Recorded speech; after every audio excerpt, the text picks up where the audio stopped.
This episode contains flashing imagery and may not be suitable for those who are photosensitive.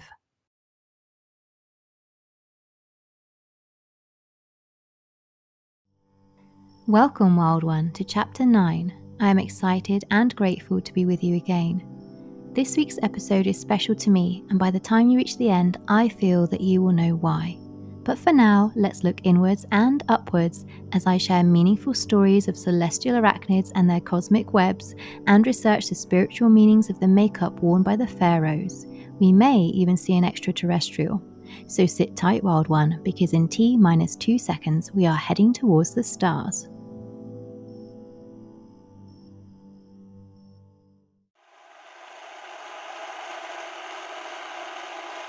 I see you shining in the constellations of your soul. Do you see me shining in the constellations of your soul? I see you shining in the constellations of your soul. Your soul. Do you see me shining in the constellations of my soul? My soul, my soul, my soul.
The author and speaker, Alan Watts, once spoke of interconnectedness, describing the Buddhist conception of the universe as a multi-dimensional spider's web in the early morning covered with dewdrops.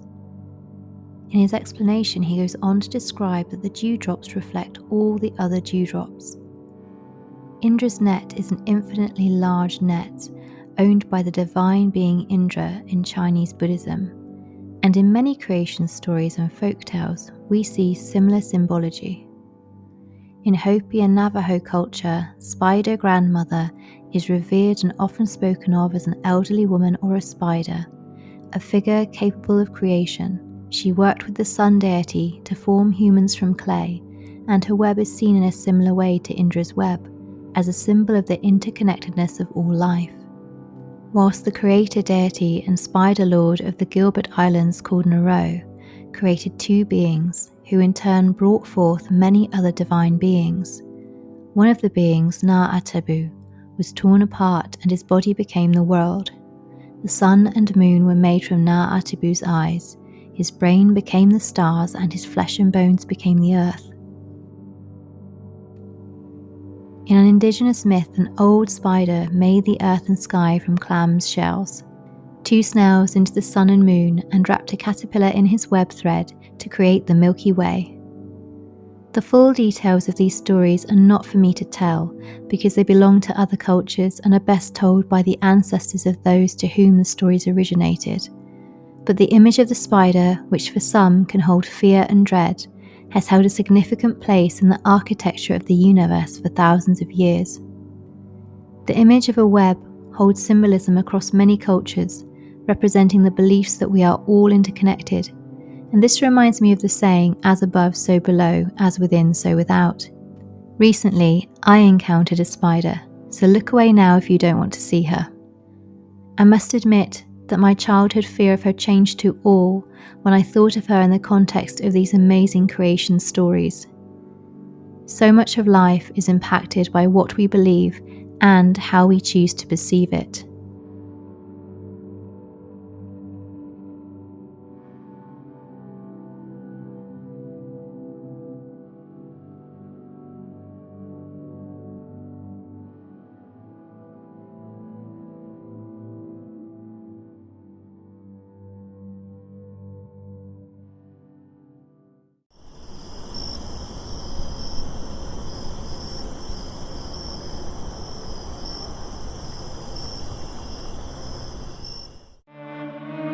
Does every young wild one at some point have an obsession with ancient Egypt? Yes, I hear you say. When I was very young, I had an early fascination with the pyramids and the hieroglyphs. So many wonderful pagan archetypes originate in the images and scripts of ancient Egypt. I knew that I wanted to include some information about lapis lazuli in this chapter, but as I was getting ready for filming, I started to get this very strange, strong urge and tingly feeling in my spine to research the composition of ancient Egyptian makeup for some reason, to know what the pharaoh queens would have worn. After reading, I felt a strong sense to sit for a while and to experiment with the pigments and style of the ancient ones, and here is what I learned.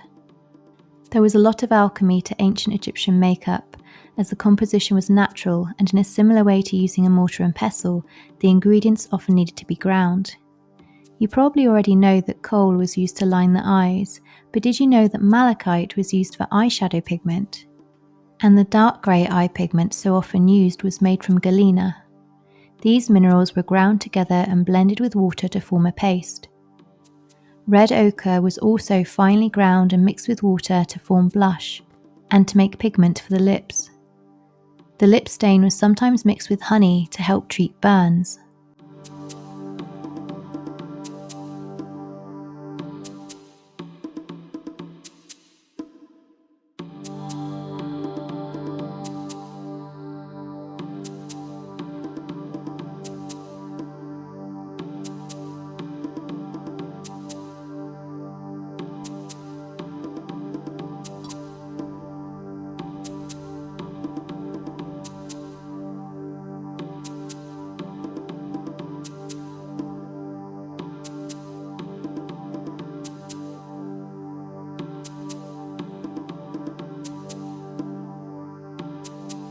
Coal was very expensive, and so it was usually only the wealthy who would be able to afford to wear it. As well as looking magnificent, it was also practical because it protected their eyes from insects and also from the sun. It seems that all of their makeup tools and products were also spiritual in nature, as beauty was a sign of divinity. Makeup was worn by all genders, and as cosmetics and their ornate boxes and casings have since been found inside the tombs of the dead, it is likely that makeup was thought to have magical as well as spiritual properties.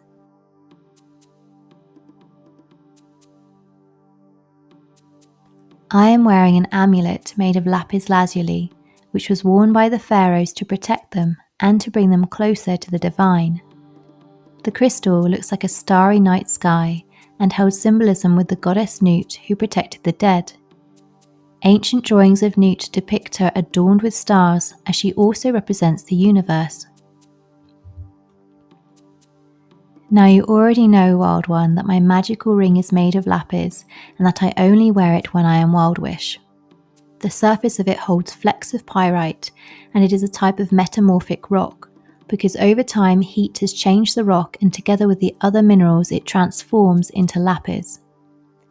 It is often used by witches and other magical practitioners to aid in their spiritual journeys, which I feel is reflective of the nature of the stone and its evolving composition through both legend and the physical earth. I honestly felt so tingly and magical after following my intuition when making this chapter, and my soul woke up as the humdrum of the traffic outside my bedroom dulled away, and I found my mind and spirit transported to ancient and, in my opinion, more spiritually focused times.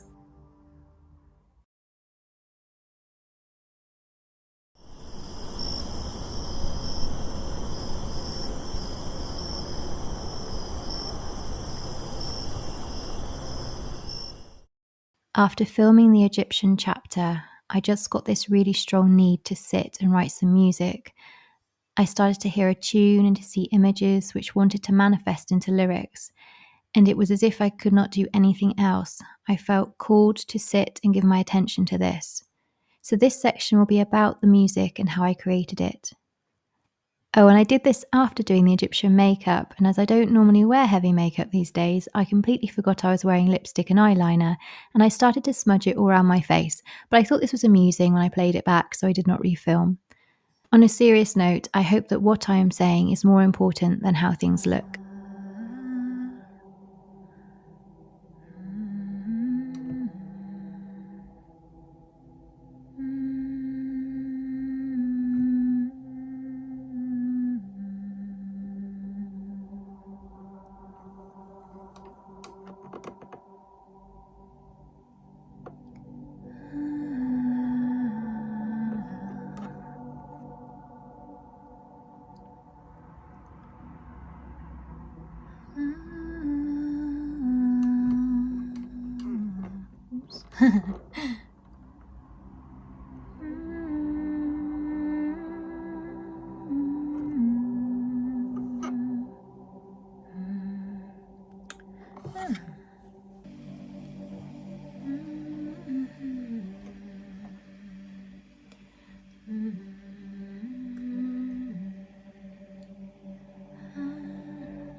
What do you think, Straubs?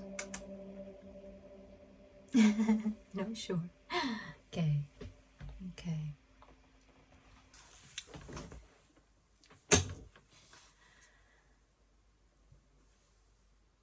Darkest night is my sky. My soul wishes to fly.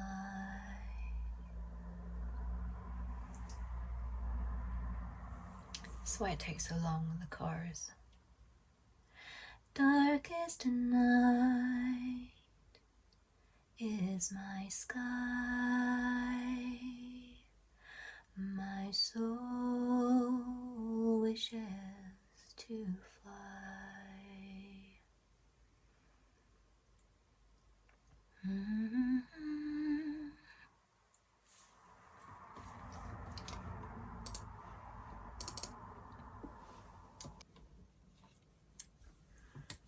So this is where I've layered it up now, and can isolate tracks. So if I play just this bit, we'll get the instrument.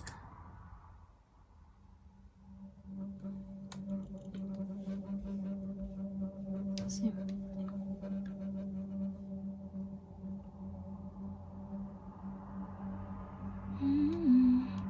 That's where the vocal will come in. Got the vocal here. Actually, if we take that off and we can mute the instruments, we can then put, I've laid down some harmonies. I just sing them straight over. We don't use auto-tune. I don't even know how to use an auto-tune. I don't think this does auto-tune. Darkest night. We skip to like here. My soul wishes to fly. That's where all the parts will come in. Like the eagle soaring high.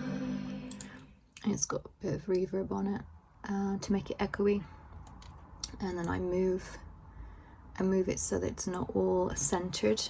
Like here, if you imagine the sound being in the middle of your headphones, you want to have it at different spaces, partly so it sounds like a surround, but also just so that you don't have this flat kind of sound, and you can kind of hear the texture, I guess, of the music. I think it makes it more ambient.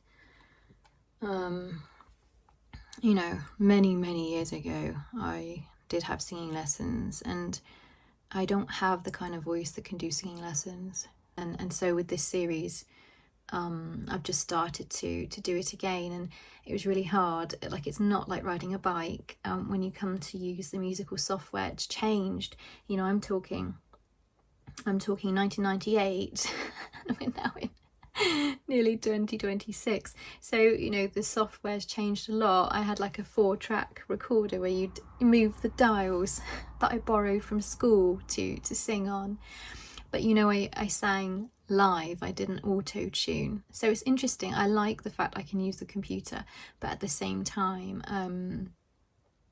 I like the authenticity of the flaws. I don't love it when it's pitchy, but sometimes if it's pitchy and the rest of it's not, it's like, well, we'll leave it in because that's live and authentic. And I think it's, you know, about emotion, and that's what this piece has been for me. It's been like a healing piece. Yeah. And I keep thinking and sort of saying, I think I'm going to repeat this theme throughout the series, that this is not about perfection, this is about intention. And for me, this has been very much about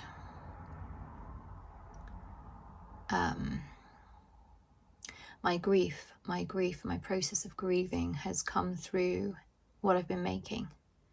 And instead of it being a heavy, foreboding grief, it's been full of love and creativity, and I've been transforming it into something that makes me feel alive and free, and I hope will help others to feel the same way and to heal, and to know that you're not alone with the feelings you have. Sometimes a tone, a hum, like when we hum, it creates vibration. And if you go lower, make it vibrate as much as you can. Something inside your soul just shifts, it clears things, and, you know, emotional blockages, I feel. And, you know, obviously humming's used a lot in meditation. Cats purr, and no one's really sure, I don't think. Scientists aren't still clear why cats purr, but I think there's a big theory about that being around self-soothing and comforting and healing. Because even when they're in trouble and they're not happy, they purr.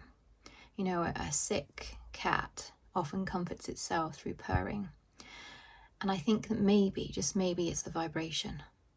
So you don't have to be a good singer, just have to hum, just have to let it out. And once it's out, you feel it, and it's sort of transforming. In my head, I see like a phoenix as I'm saying that, because I'm quite visual. I've always struggled to name all my emotions, but you know, I think through singing for me, and music helps me to convey how I feel when I can't put words to it. You know, I usually story tell with crafting, but the crafting isn't about making something artistic and beautiful, because I'm not very good at it. It's about the process of creation, of making something, and how that moves your mind and your feelings. It's a very dynamic thing. Same as if you sit in a different chair when you're thinking about a problem, you will gain a different perspective. If you haven't tried that, try that. It's something I do. So I've had these images in my mind, same as the tune and the words. I never wrote the lyrics down, they just came through for me. And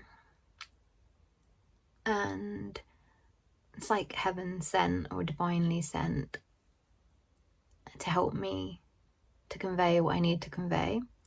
But I also have images of what I want to say.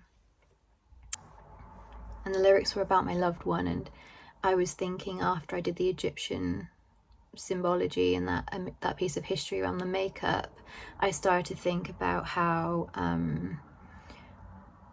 you know, how revered a pharaoh was, like the pharaoh, not a pharaoh, but the pharaoh. And what if my loved one's soul was as noble as an eagle and was as shiny? You know, they were always covered in gold. The sarcophagus was always gold, wasn't it? You know, and the pyramids were, I think, made to focus up to the stars to help the pharaohs, you know, male and female pharaohs, to reach the heavens after they passed, and for their soul to continue on. And I thought, what if my loved one's soul was like as pure gold and full of light and divinity and like, you know, something to be revered, like a pharaoh, like the pharaoh, not just a pharaoh, but the pharaoh. And I think I was conveying the amount of love, deepest love and respect I have for them. Yeah. So I'm going to stop there. I'm going to see if I can try and find AI images, because, you know, what I have in my head, it can't be made. I'm going to try to put something together with the music, and then I'll play it for you. And even though it's incredibly private, I feel that this is something that people need, because we need to talk about grief, pre-grief, before someone passes, when you know it's going to happen, and grief afterwards. We need to keep that conversation open and make death less a taboo and less something we can't talk about. And for anyone who's losing someone or has lost someone, I hope that this song helps you in some way. Maybe it could be healing in some way, or at the least you don't feel alone, and you can connect to how I feel. Yeah. Darkest night is my sky, my soul wishes to fly like the eagle soaring high, like the pharaoh's soul meets the sky. I shine.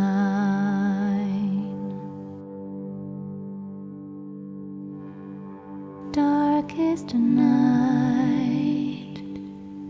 is my sky,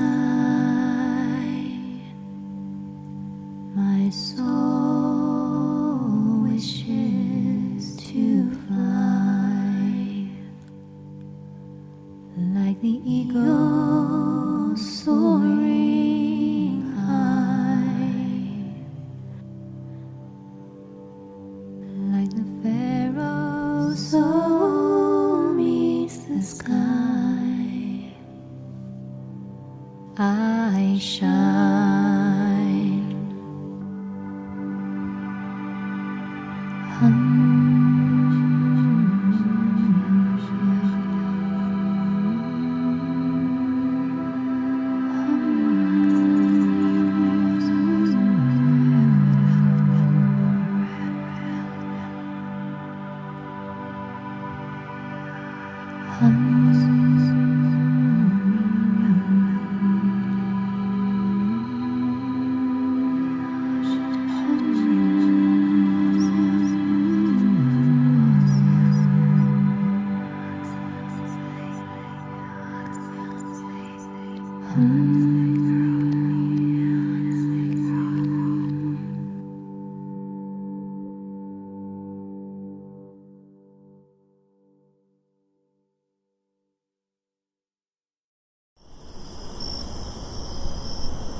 Wild one, I have fallen in love, and just like all first loves, it starts with obsession.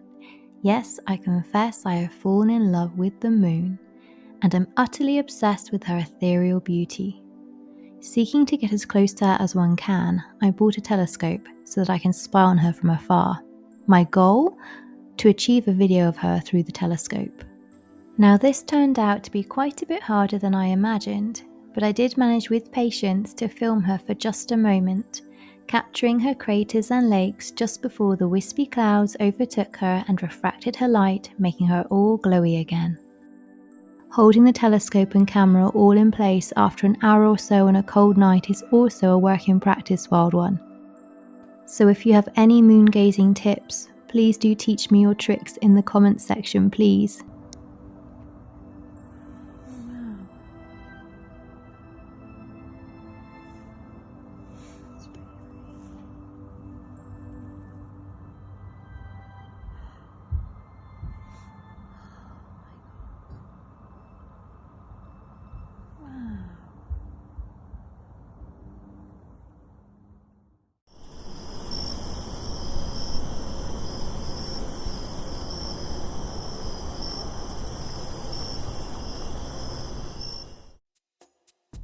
Life has its ups and downs, but one thing that I have learned over the years, and especially since being a pack leader to my wild wolves, is the importance of being playful. If life is a bowl of lemons, make lemonade, or conduct pseudo-scientific experiments in the apothecary you made in your bedroom.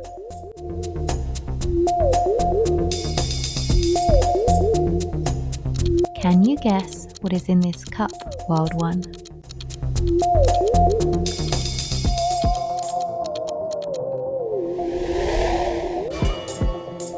That's right, if you guessed butterfly blue pea tea, then you get 5 gold stars. I bet you guessed it. When you mix it with something acidic like lemon juice, you get magical colours.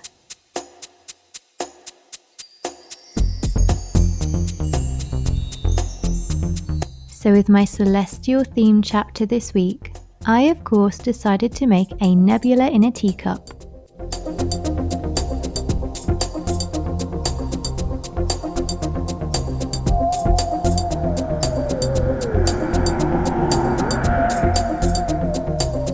So remember that if life is getting you down and seems a bit cloudy on occasion, and perhaps your skies are not clear tonight, then why not bring the stars inside with a little alchemical playfulness?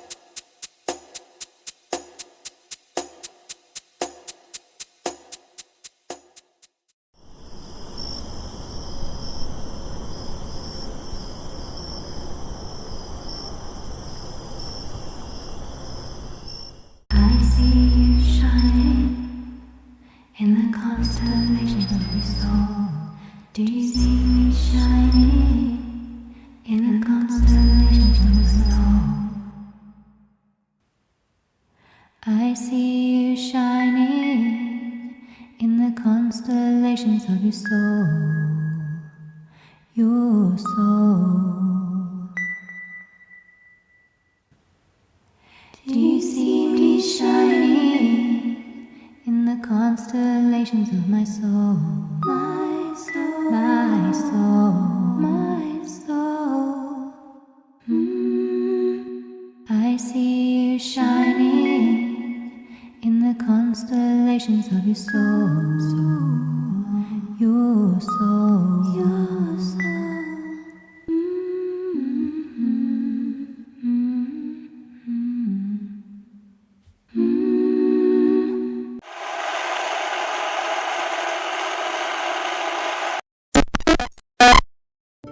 Next time on Wild Wish, we will continue our quest to learn how to love ourselves, and we explore the different ways of seeing, which leads us to discuss some of the universal laws, including the law of attraction.